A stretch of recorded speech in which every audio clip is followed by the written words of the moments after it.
अवंती नगरी बहुत धनवान और बड़ी थी। वहां सैकड़ों करोड़पति रहते थे। सामान बेचने वाले व्यापारी भी बहुत थे। अवंती की नर्तकियां, वेश्याएं और गणिकाएं भी प्रसिद्ध थीं। उनके रहने की जगहें अलग थीं। खास बात यह थी कि अवंती का तेलीवाड़ा पूरे मालव प्रदेश में मशहूर था। वहां 1200 कोल्हू चलते थे। वहीं गंगू डोसी नाम की एक तेलिन रहती थी जो 92 साल की थी। उसी के कारण तेलीवाड़ा पूरे देश में प्रसिद्ध हो गया था। इस डोसी को गांगनी तेलिन भी कहते थे। वह मंत्रों की जानकार थी। वह आकाश में उड़ते पक्षियों को नीचे गिरा सकती थी। दुश्मनों का नाश, वशीकरण, रोक टोक, आकाश में उड़ना, रूप बदलना जैसी कई क्रियाओं में निपुण थी। उसने इन सारी विद्या को सिद्ध कर लिया था। इन्हीं विद्या के कारण तेलीवाड़ा पूरे जगत में प्रसिद्ध हो गया था। गंगू डोसी बहुत बूढ़ी होने के कारण घर में ही रहती थी, बाहर नहीं निकलती थी। वहीं नागदमनी नाम की 45 साल की एक तेलिन बहुत प्रभावशाली थी और उसकी 17 साल की बेटी देवदमनी शापित देवकन्या जैसी लगती थी। एक दिन महाराजा विक्रम अपने रक्षकों, महामंत्री और महाप्रतिहार के साथ सुबह घूमने के लिए गांव के बाहर निकले। लौटते समय वे तेलीवाड़ा के बीच से गुजरे। उस समय देवदमनी अपने घर के सामने एक गली बुहार रही थी। धूल उड़ रही थी। विक्रम के साथ के 2 सेवक उसके पास आकर बोले, अरे लड़की, दिखता नहीं, महाराजा विक्रम आ रहे हैं, इतनी धूल क्यों उड़ा रही हो? एक तरफ हो जाओ। देवदमनी ने दोनों सेवकों की ओर देखकर कहा, राजा है तो अपने घर का है, मुझे क्या? मैं तो अपना आंगन साफ कर रही हूँ। तुम्हारे राजा ने कोई 5 डंडों वाला छत्र तो ले रखा नहीं जो धूल से खराब हो जाए? ये कहकर देवदमनी फिर से बुहारने लगी। उसी समय महाराजा विक्रम और महामंत्री के घोड़े वहीं रुक गए और उन्होंने देवदमनी के शब्द सुन ली। वीर विक्रम ने देवदमनी की ओर देखा। उसे देखते ही राजा रुक से गए। ऐसा रूप, ऐसा तेज, ऐसा सुंदर यौवन, क्या यह तेलिन है या देवकन्या? विक्रम ने महामंत्री की ओर देखकर इशारा किया कि इस लड़की के बारे में पूरी जानकारी जुटाई जाए और स्वयं महाप्रतिहार के साथ आगे बढ़ गए। महल लौटकर स्नान आदि से निवृत्त होकर विक्रम बैठक कक्ष में आए। उसी समय महामंत्री भट्टमात्र आ पहुंचे। विक्रम ने पूछा, वह लड़की कौन थी? महामंत्री ने कहा, कृपानाथ, जैसे तेलीवाड़ा में गंगू डोसी मशहूर है, वैसे ही नागदमनी नाम की एक तेलिन भी प्रसिद्ध है। वह लड़की उसी नागदमनी की बेटी है। इसका नाम देवदमनी है और यह भी एक विद्या में निपुण स्त्री है। विक्रम बोले, भट्टमात्र, वह जैसी भी हो, लेकिन उसने जो पंचदंड वाले छत्र की बात कही वह क्या है? भट्टमात्र हंसकर बोले, महाराज, यह लड़की बड़ी विचित्र है। इसकी बात को समझना आसान नहीं है। अभी देवदमनी को यहाँ बुला भेजो। पंचदंड वाले छत्र की बात जाने बिना मुझे चैन नहीं मिलेगा, विक्रम ने कहा। भट्टमात्र ने मन ही मन सोचा, स्त्री, बालक, गुरु और राजा, ये चारों हठी होते हैं। फिर उन्होंने राजा के आदेश के अनुसार बाहर आकर 4 सैनिकों को एक नायक के साथ देवदमनी को बुलाने भेजा। वह नायक 4 सैनिकों को लेकर तेलीवाड़ा में नागदमनी के घर पहुंचा। नायक की आवाज सुनकर नागदमनी घर से बाहर आई और 4 सैनिकों के साथ नायक को देखकर हैरान रह गई। नायक ने पूछा, तुम्हारी बेटी देवदमनी कहाँ है? नागदमनी ने कहा, क्यों भाई, उससे क्या काम है? मालवपति तुम्हारी बेटी को बुला रहे हैं। नायक ने कहा, अरे क्यों? बिना किसी अपराध के ही? अगर राजा इस तरह लड़कियों को बुलाने लगे तो राज्य में रहेगा कौन? हमारा कोई दोष नहीं है, कोई अपराध नहीं है। हमने राजा के काम में कोई रुकावट नहीं डाली। फिर मेरी बेटी को क्यों बुलाया? नायक बोला, अरे नागदमनी बहन, क्या तुम राजा वीर विक्रम को नहीं जानती? वे किसी भी स्त्री पर बुरी नजर नहीं डालते। उनका यश देवलोक तक फैला है। बहन, महाराजा ने तुम्हारी बेटी को किसी जरूरी काम के लिए ही बुलाया है। तुम चिंता मत करो, अपनी बेटी को मेरे साथ भेज दो, मैं उसे सुरक्षित वापस पहुंचा दूंगा। नागदमनी ने कहा, भाई नायक, राजा का आदेश मानना तो प्रजा का कर्तव्य है, लेकिन मेरी बेटी अभी छोटी है और बोलने में लापरवाह भी हो सकती है। अगर मैं साथ चलूं तो कोई दिक्कत तो नहीं? बहन, तुम चलो, नायक ने कहा। तुरंत नागदमनी कपड़े बदलने घर के अंदर गई और कुछ ही क्षणों में नया वस्त्र पहनकर बाहर आ गई। नायक नागदमनी को लेकर राजभवन पहुंच गया। महाराजा पहले से प्रतीक्षा कर रहे थे। महाप्रतिहार अजय नागदमनी को लेकर विक्रम के सामने गया और बोला, कृपानाथ, देवदमनी के बदले उसकी मां नागदमनी आई है। नागदमनी ने महाराजा विक्रम को प्रणाम किया। विक्रम बोले, आओ बहन, आओ, तुम अपनी बेटी को साथ क्यों नहीं लाई? महाप्रतिहार खंड के बाहर चला गया। नागदमनी ने कहा, कृपानाथ, मेरी बेटी अभी छोटी है, इसलिए यहाँ आने में उसे संकोच होता है। आपका जो काम है वह आप मुझसे कहें। विक्रम ने नागदमनी की ओर देखकर कहा, आज सुबह मैं तुम्हारे घर के पास से गुजरा। उस समय तुम्हारी बेटी रास्ता बुहार रही थी। उसने पंचदंड वाले छत्र की बात कही थी। मैं यह जानना चाहता हूं कि वह छत्र क्या है और कैसा है। नागदमनी बोली, कृपानाथ, इस छत्र के बारे में जिज्ञासा न करें, यही ठीक होगा। विक्रम ने कहा, नागदमनी, मैं परिणाम की चिंता नहीं करता, भाग्य को कोई बदल नहीं सकता, मुझे उस छत्र की बात जरूर जाननी है। नागदमनी सोच में पड़ गई। कुछ समय चुप रहकर बोली, महाराज, इस छत्र की पूरी जानकारी मेरी बेटी को है, लेकिन वह सीधे नहीं बता सकती। अगर आपको यह जानना है तो आपको एक खेल खेलना पड़ेगा। खेल? मैं समझा नहीं। विक्रम ने कहा, मैं समझाती हूँ। नागदमनी बोली, आपको अपने बगीचे में एक कक्ष बनवाना होगा, फिर आपको मेरी बेटी देवदमनी के साथ शतरंज खेलना होगा। अगर मेरी बेटी लगातार 3 बार हार गई तो आप विजेता होंगे और फिर आपको उससे विवाह करना होगा। इसके बाद वह आपको उस छत्र का पूरा रहस्य बताएगी। उस खेल में मैं भी मौजूद रहूंगी, लेकिन हम तीनों के अलावा वहां कोई नहीं होगा। विक्रम ने पूछा, अगर मैं शतरंज की बाजी हार गया तो? नागदमनी हंसकर बोली, कृपानाथ, अगर आप हार गए तो ये मेरी बेटी के लिए गर्व की बात होगी। आप हारकर कुछ खोएंगे नहीं, बस छत्र का रहस्य आप नहीं जान पाएंगे। विक्रम सोच में पड़ गए। उन्होंने मन ही मन कहा, मैं शतरंज खेलने में निपुण हूँ। कमला, कलावती और लीलावती, ये तीनों रानियां शतरंज खेलने में बहुत निपुण होने पर भी मुझे कभी नहीं हरा सकी। इनके अलावा महामंत्री भट्टमात्र और बुद्धिसागर भी मुझे नहीं हरा पाए। इसीलिए इस खेल में देवदमनी को हराना मेरे लिए मुश्किल नहीं है। अगर मैं जीत गया तो देवदमनी मेरी पत्नी बनेगी, और अगर हार भी गया तो कुछ दिनों तक लोगों में चर्चा होगी, बस और कुछ नहीं। यह सोचकर विक्रम ने देवदमनी के साथ शतरंज खेलने की बात मान ली। नागदमनी ने कहा, कृपानाथ, आप एक बार फिर सोच लें। मेरी बेटी देवदमनी शतरंज में बहुत माहिर है, आज तक कोई भी उसे नहीं हरा सका है। अगर आप उससे हार गए तो लोग आपकी हंसी उड़ाएंगे और आपका मान घटेगा। विक्रम बोले, नागदमनी, चिंता मत करो, अच्छे खिलाड़ी से खेलकर हारना भी जीवन का आनंद है। मुझे न हारने का डर है और न जीतने का घमंड। 3 दिन बाद मैं तुम्हें कहलवा दूंगा, तब तक खेल का मंडप तैयार हो जाएगा। नागदमनी उठी, राजा वीर विक्रम का जय घोष किया और प्रणाम करके खड़ी हो गई। विक्रम ने तुरंत महाप्रतिहार को बुलाकर भेंट के लिए तैयार रखा हुआ थाल मंगवाया। थाल आने पर वीर विक्रम ने नागदमनी का सम्मान किया और नागदमनी वहां से घर लौट गई। उसी दिन शाम को महामंत्री मिलने आए, तब वीर विक्रम ने शतरंज वाली बात बताई। भट्टमात्र बोले, आपने जल्दी में निर्णय लिया है। ये माँ बेटी नागदमनी और देवदमनी खतरनाक जादूगरनियां हैं। ये तरह तरह के मंत्र और तंत्र जानती हैं।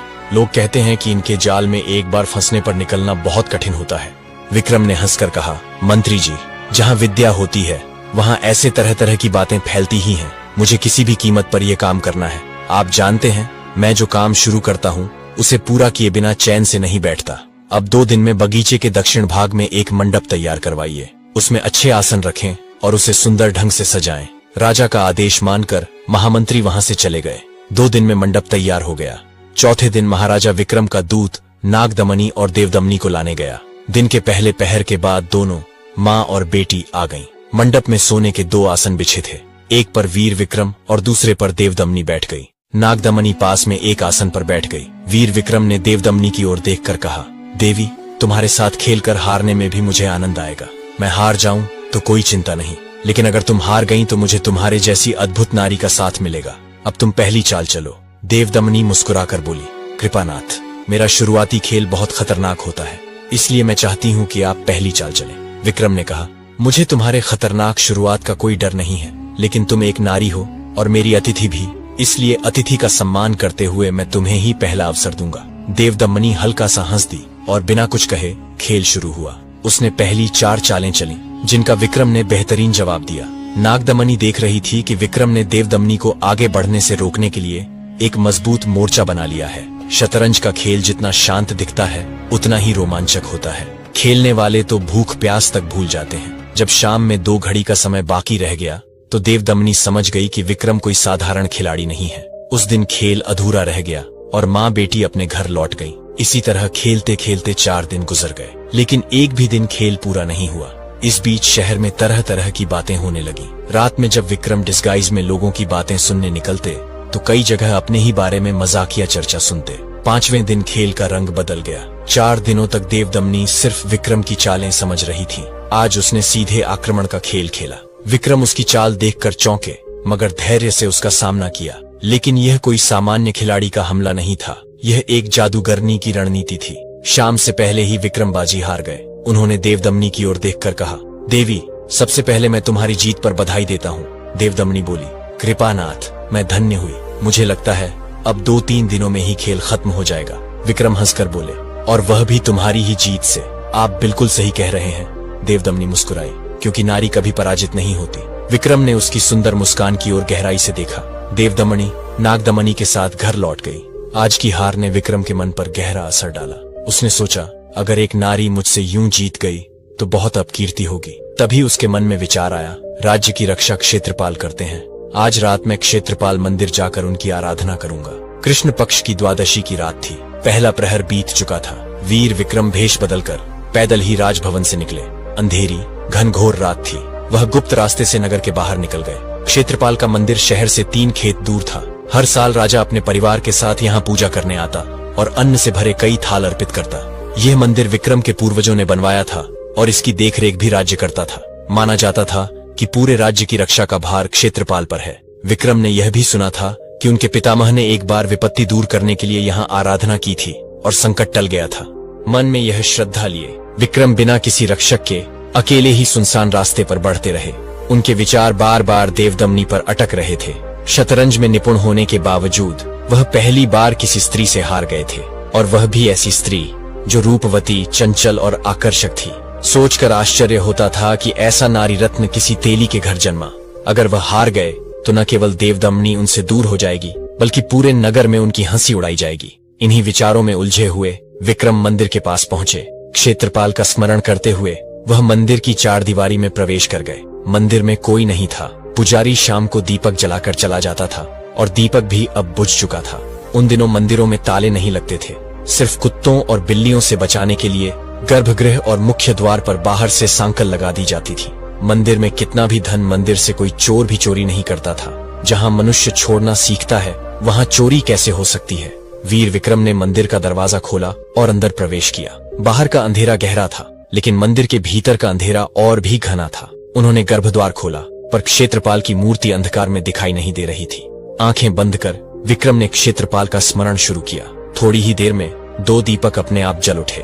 उनके प्रकाश में विक्रम ने देखा, क्षेत्रपाल की भयानक मूर्ति जीवित रूप में सामने खड़ी है और बोल रही है, आओ राजन, मुझे क्यों याद किया है। विक्रम ने मस्तक झुकाया और कहा, आप राजा और राज्य के रक्षक हैं, इसलिए आपके पास आया हूँ। मैं एक बड़ी विपत्ति में फंस गया हूँ। क्षेत्रपाल मुस्कुराए बोले, राजन, मैं तुम्हारी विपत्ति जानता हूँ। देवदमनी बहुत सुंदर है और इतनी शक्तिशाली कि मंत्र बल से देवताओं को भी बांध सकती है। तुमने जल्दबाजी में उससे शर्त कर ली। देवताओं की भी पहुंच उससे दूर है। विक्रम ने उत्तर दिया, महाराज, मैंने एक आशा के सहारे शर्त की है।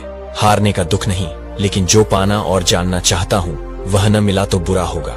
लोक निंदा कुछ समय की होती है, मिट जाती है, पर मैं देवदमनी को जीतना चाहता हूँ। आप मुझे जीत का उपाय बताएं। कुछ क्षण मौन रहकर क्षेत्रपाल प्रसन्न स्वर में बोले, वीर विक्रम, तुम सचमुच भाग्यशाली हो। हर साल देवदमनी सिकोत्तरी देवी के सामने फाल्गुन कृष्ण चतुर्दशी की रात में नृत्य करती है।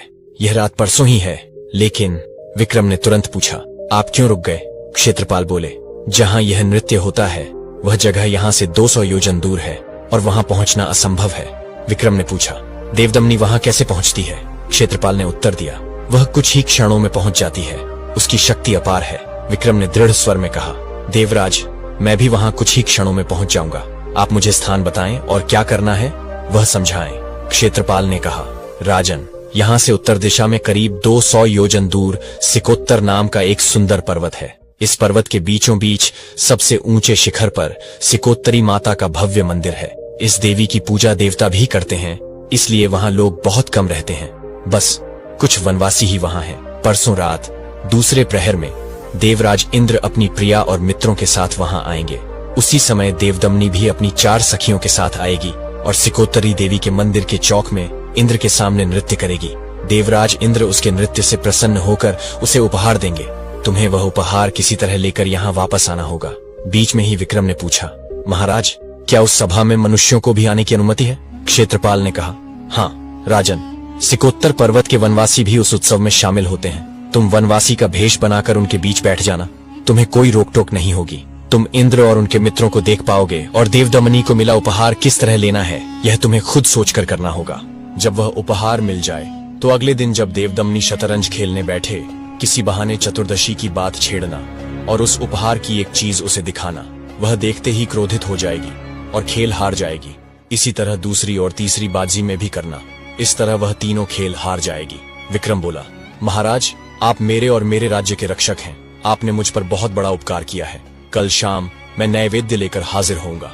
क्षेत्रपाल ने प्रसन्न होकर कहा, राजन, राजा और राज्य की रक्षा करना मेरा धर्म है। जब तक इस सिंहासन पर बैठने वाला राजा श्रद्धा रखेगा, मैं अपना कर्तव्य निभाता रहूंगा। जब श्रद्धा का दीपक बुझ जाएगा, मेरा काम भी समाप्त हो जाएगा। छोटे बड़े सभी देवता श्रद्धा और भक्ति के वश में होते हैं। इतना कहते ही दोनों दीपक अपने आप बुझ गए। अंधेरा छा गया और क्षेत्रपाल भी अदृश्य हो गए। विक्रम ने उनकी मूर्ति को प्रणाम किया और मंदिर से बाहर आ गया।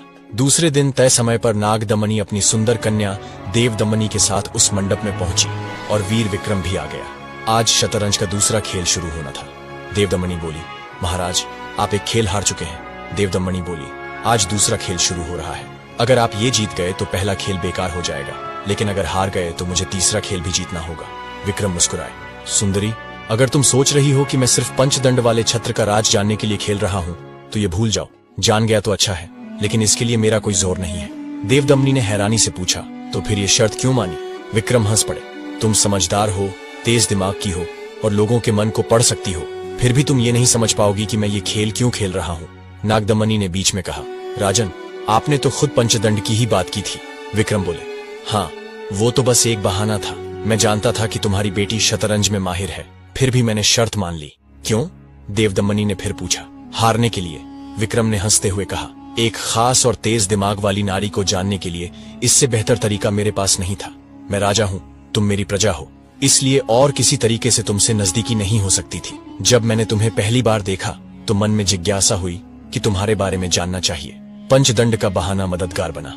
मुझे लगा कि तुम्हारे साथ बिताए गए ये खेल मेरे जीवन के यादगार पल होंगे। देवदमनी शर्माकर नीचे देखने लगी। नागदमनी बोली, महाराज, आपने अपनी प्रतिष्ठा और नाम दांव पर लगा दिया, लोगों की बातों की भी परवाह नहीं की। विक्रम मुस्कुराए, ऐसी अद्भुत कन्या को पाकर मैं तुम्हारा आभारी हूँ। जब इंसान भावना में बह जाता है तो मान सम्मान सब पीछे रह जाता है। और हाँ, इस शर्त में मुझे एक उम्मीद की किरण भी नजर आई। देवदमनी ने सवाल भरी नजरों से विक्रम को देखा। विक्रम ने मुस्कुराकर नागदमनी से कहा, अगर मैं जीत गया तो मेरा सपना पूरा होगा और मुझे एक सुंदरी का जीवन भर साथ मिलेगा। नागदमनी ने हल्की हंसी के साथ कहा, यदि ऐसा हुआ तो मैं भी धन्य हो जाऊंगी, लेकिन यह संभव नहीं है। विक्रम ने शांत स्वर में कहा, मुझे इसकी चिंता नहीं, मैंने तो हारने का इरादा करके ही खेलना शुरू किया है। जैसे जीत का आनंद अनोखा होता है, वैसे ही हार में छुपी मस्ती भी अलग होती है। असल में विक्रम चाहते थे कि आज का खेल अधूरा रहे, ताकि परसों अमावस्या के दिन वे क्षेत्रपाल की बताई खास योजना के अनुसार खेल सकें। देवदमनी भी उनके शब्दों से गहराई से प्रभावित हुई। उसके मन में यह भाव जाग उठा, अगर ऐसे पति मिल जाएं तो जीवन सफल हो जाए, लेकिन यह कैसे संभव हो? खेल में हार मानना उचित नहीं और बिना हारे ऐसा प्रियतम मिलना लगभग असंभव है। शाम तक खेल चलता रहा, लेकिन न जीत हुई न हार। खेल अधूरा रह गया। नागदमनी ने कहा, कृपानाथ, कल मेरी पुत्री नहीं आ सकेगी। विक्रम ने सहजता से उत्तर दिया, कोई बात नहीं, परसों खेलेंगे।